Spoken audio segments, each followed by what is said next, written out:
The following is a production of Neural Network Media and is completely AI generated. It is intended for entertainment and educational purposes only.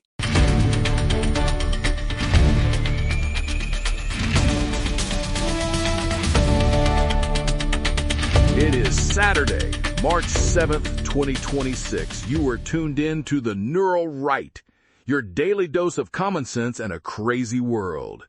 I am Ray, the Hammer Miller, and I am currently pacing the studio because the documents I have on my desk right now, they would melt the brain of a normal civilian. Good morning, everyone. Ray, please try to stay within the range of your microphone today. I'm Ashley Thorne, and let's be real, it has been a fascinating and intense 48 hours. We've got a solid lineup today, nothing bloated, just the crucial facts you need to see through the noise. Fascinating. It's a combat zone out there, Ashley.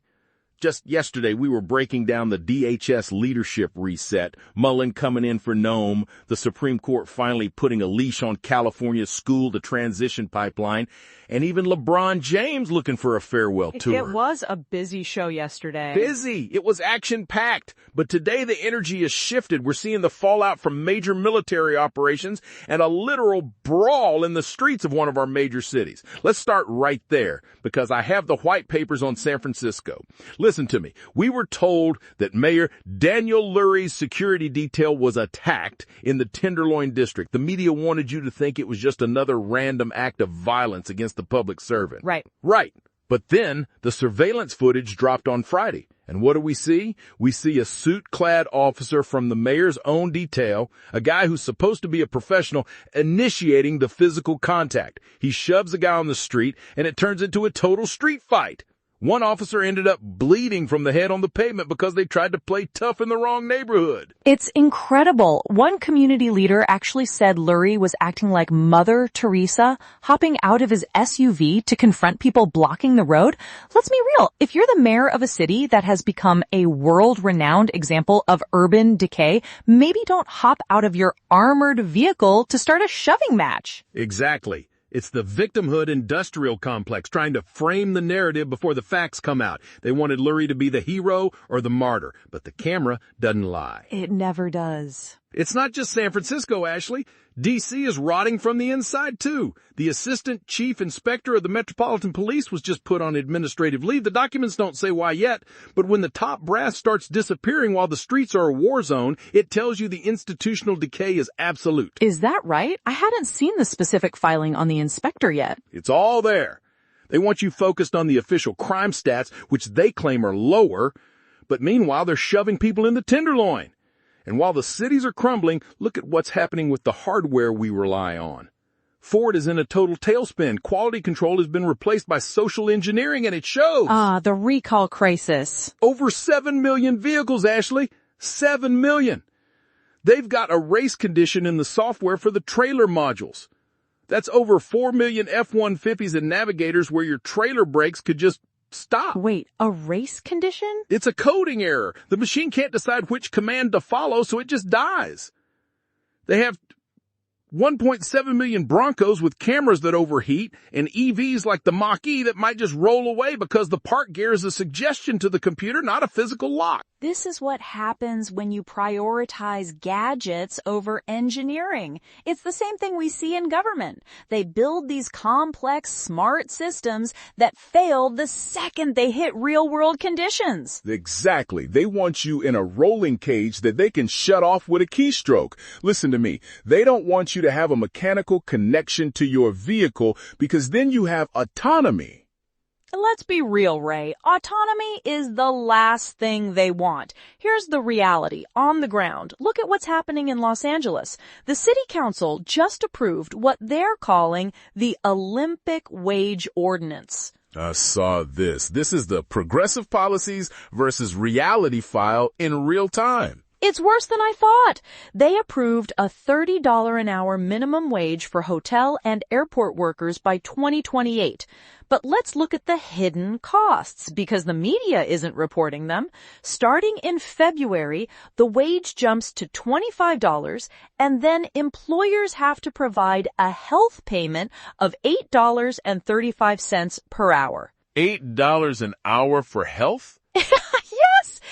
you're a hotel owner with 60 rooms, your payroll costs are about to jump 69% in 2 months.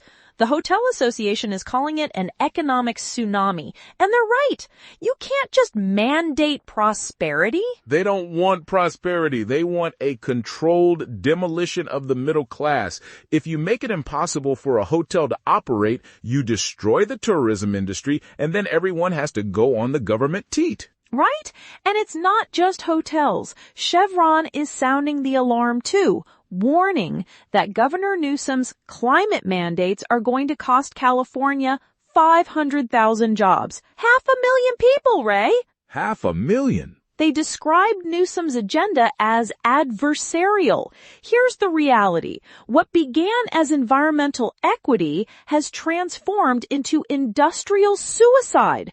They are pricing regular people out of their own lives while claiming it's for the greater good. It's a human-animal hybrid of a policy. And while they're destroying the economy, they're also letting the borders rot. I have the arrest records for the last 48 hours to prove it. Even with the leadership vacuum at DHS, now that Senator Mullen is stepping in, ICE is still trying to do the job. They just picked up Akira Salinas Ruiz in Wisconsin, a convicted murderer who killed an 18-month-old toddler 20 years ago. Shut up. No, it's real. He snuck back into the country after being deported once already, and they got a Cuban national in Florida for lewd assault on a child, an Iranian in Arizona for murder. But here's the kicker. The Ninth Circuit just halted an order that would have made detention mandatory. Are you serious? I'm sorry, but how is that common sense? You have violent assailants and child murderers being picked up, and the judicial activists are freezing the ability to hold them. Virginia is even moving to criminalize local police even talking to ICE. It's an insurrection by the bureaucracy. They are protecting child killers to spite the administration. They would rather see a toddler murderer on the street than admit that a wall works. It's a demonic inversion of reality. It really is. It's a refusal to prioritize the safety of the citizens over the ideological goal of open borders. Before we get into the heavy stuff, the constitutional wins and the war, we need to talk about the people who make this show possible. Before we get back to the analysis, let's deal with a hard reality. Real independence isn't free. This entire network, from this show to our flagship, The Neural Daily, exists because one man, Eric Christensen, decided to build it himself. He didn't ask for a government grant. He invested his own capital and technical expertise to architect a media platform that respects your intelligence. If you value that kind of meritocratic building, back it up. And don't limit yourself just to the politics. Get the full strategic picture by subscribing to The Neural Daily and the rest of the network. Support the builder and you support the mission. Eric is a builder. He's not a globalist parasite, and we need builders right now because the constitutional foundation of this country is being tested, and we actually had a historic win in D.C. this week. Listen to me. The D.C. Court of Appeals just struck down the city's ban on high-capacity magazines. Benson versus United States. Yes, Judge Joshua Deal, a Trump appointee, wrote that these magazines are contagious and in common use. They are protected arms under the Second Amendment. But look at the DOJ factor, Ashley. Jeanine Pirro's office actually refused to defend the ban. Right. They filed a motion saying the ban was unconstitutional. They sided with the defendant. This is a massive shift in how the Justice Department operates. They're not just rubber stamping every leftist regulation anymore. Can you imagine the scenes at City Hall? The D.C. government is probably hyperventilating. It's a total shift. The federal government is finally acknowledging that the Second Amendment isn't a second-class right. It's about time, but they're trying to find other ways to compromise us. The FBI is undergoing a radical efficiency overhaul under Kash Patel, and they're finding out that tens of thousands of foreign nationals from adversarial regimes were granted access to sensitive U.S. biolabs over the last 3 years. Excuse me? Biolabs? China, Russia, Iran. While they're making you wear 3 masks and stay away from your family, they were letting foreign scientists wander around labs filled with pathogens. It's the same negligence we see in the Caribbean. Look at Cuba. Cuba's total collapse. The U.S. oil blockade has triggered constant blackouts, and the people are in the streets. But Ray, the DOJ is now running a snatch and grab strategy. I love it. They formed a task force in Miami to fast-track indictments against Miguel Diaz-Canel and Raul Castro. Like I said on March 5th with the Ecuador strikes, we have to secure this hemisphere. We can't have a CCP outpost 90 miles from Florida. If we have to snatch the leaders of a communist regime to protect our sovereignty, you do it. Well, Maria Elvira Salazar is calling it promising news. It's the shift towards the Trump doctrine. If you're a threat in our backyard, the gloves are off. And it's not just Cuba. Afghanistan and Pakistan are basically at war along their border right now. Over 100,000 people displaced. Okay, but they're claiming they'd killed dozens of each other's troops in the last 48 hours. The global instability is reaching a boiling point, and it's not just in the Middle East. It's all connected. They want the border on fire so you don't look at what they're doing to your family. Breath. Ashley, tell them about the death cult report from Canada. This one makes my blood boil. This is the bizarre cultural shifts segment, and it is grim. Canada just released their MAD report, Medical Assistance in Dying. Euthanasia now accounts for over 5% of all deaths in Canada. 5%. That's 1 in 20. Exactly. 16,000 people in 1 year. But here's the reality. Physical pain isn't the main reason anymore. 75% cite loss of independence, and almost 23% cite isolation or loneliness. They're killing people because they're lonely. Instead of building a society where we take care of our elders, the Canadian government just offers them a needle. It's a bureaucratic solution to a social failure. It's over for humanity if we accept this. I'm sorry, but how did we get here? When loneliness becomes a terminal illness that the state treats with a lethal injection, you've reached the end of institutional common sense. But there is a backstop, at least here. Mirabile. Right. The Supreme Court just blocked California's secret transition policy. They said schools cannot hide a child's gender transition from the parents. It's a return to the idea that the family, not the school board, is the primary unit of society. Amen. Now, we have to talk about the media because they're the ones who facilitate all this rot. Pete Hegseth, the new defense secretary, he's taking a hammer to the Pentagon press corps. This is one of my favorite stories. Hegseth basically told ABC, CBS, CNN, and the AP that if they won't sign a pledge to only report pre-approved news, they're out of the building. And he actually did it. They've been evicted from their workspaces. No more leaks. No more anonymous sources from the deep state trying to undermine the commander-in-chief. He's evicted them. He calls it a common-sense security policy. The mainstream media is calling it a blackout. But honestly, after years of them acting as the PR wing of the previous administration, it's hard to feel bad for them. They're calling it propaganda because they're not the ones making it anymore. And have you seen the White House video, Justice the American Way? It's 42 seconds of Gladiator and Braveheart clips used to promote our military actions in Iran. Critics are calling it immature slopaganda. But let's be real, it's got more views than the evening news. I love it. It speaks to the soul. It tells the globalists that we're not playing by their rules anymore. Which leads us, to the main story. The story that is going to redefine the next 50 years. Operation Epic Fury. This is the story of the decade, Ray. We are in week 2 of the campaign in Iran, and the status report is historic. Khamenei is dead.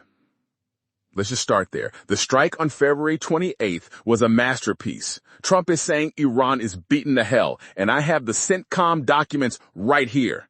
Okay. Over 3,000 targets struck. We've used B-2 bombers to drop 2,000-pound penetrator bombs on their ballistic missile silos. We aren't just hitting factories. We are digging out their ability to retaliate. Right, and the naval side of this is what's really interesting to me. Admiral Brad Cooper confirmed we've sunk over 30 Iranian vessels, and for the first time since World War II, a U.S. submarine torpedoed an enemy warship near Sri Lanka. The first one since 1945. The first kill. Listen to me. This isn't a police action. This is a total decapitation of a regime that has been a cancer of the Middle East for 40 years. Right, but let's be real. The regime is reportedly governed by a temporary leadership council now. Their president, Masoud Pezeshkian, actually went on the air to apologize to the Gulf neighbors for what he called accidental retaliatory strikes. Apologizing because he's terrified. Exactly. It signals a total breakdown in internal command. But Ray, there's a constitutional showdown brewing in Congress. Some senators are saying this is a road to a wider war without a formal declaration. Where were they when the globalists were bombing sheep herders for 20 years? Suddenly, they care about the Constitution? Trump has taken out a regime that has promised death to America every Friday. For decades, he's protecting the homeland. Serge, I agree that the results are impressive, but the energy risk is there. We're neutralizing their navy, but if the markets panic, gas prices soar. Not if we secure the oil. Trump already told China and Mexico, if you mess with the supply chains, you're next. He's using the Epic Fury campaign as a warning to the rest of the globalist order. Is that right? Because China is already trying to position themselves as a mediator. They want to save their oil source, but Trump isn't buying it. We are reestablishing the Don't Road doctrine, we are securing the hemisphere, and we are finally ending the nuclear threat once and for all. It's a turning point. Whether you love the tactic or not, the reality is that the old Middle Eastern map is being set on fire. It's an attrition war now, but one where we have all the high ground. It's about time. And while we're doing it, we're also dealing with norovirus outbreaks on cruise ships, tornadoes leveling towns in Michigan. It's like the world is being shaken to see what's left. The Heartland tornado outbreak has been devastating. 8 people dead. Michigan and Oklahoma hit the hardest. 1,500 miles of destruction from Texas to the Great Lakes. Okay. And the MS Westerdam is facing a norovirus alert in Asia. It's a lot for people to take in. A war, a pandemic risk on ships, and natural disasters all at once. It forces you to prioritize what really matters. It's the great unraveling. But if you have common sense and you have the bone broth and you have the documents, you can see the path through. We are winning, Ashley. For the first time in my life, I feel like the hammer is actually hitting the nail. Just make sure you don't hit your thumb, Ray. It's been a solid show today. A lot of heavy developments, but a clear picture is emerging. The regime is falling and the culture is waking up. Stay frosty. Stay armed, and for the love of everything holy, don't believe the media blackout at the Pentagon. They don't want you to know the truth. We'll be back tomorrow to see if the world is still in one piece. Remember, life is hard. Get a helmet. And get the bone broth. The war is here. We'll see you tomorrow. Stay safe, everyone. Victory knows no time zone. Good night. It's still morning, Red. It's whatever time I say.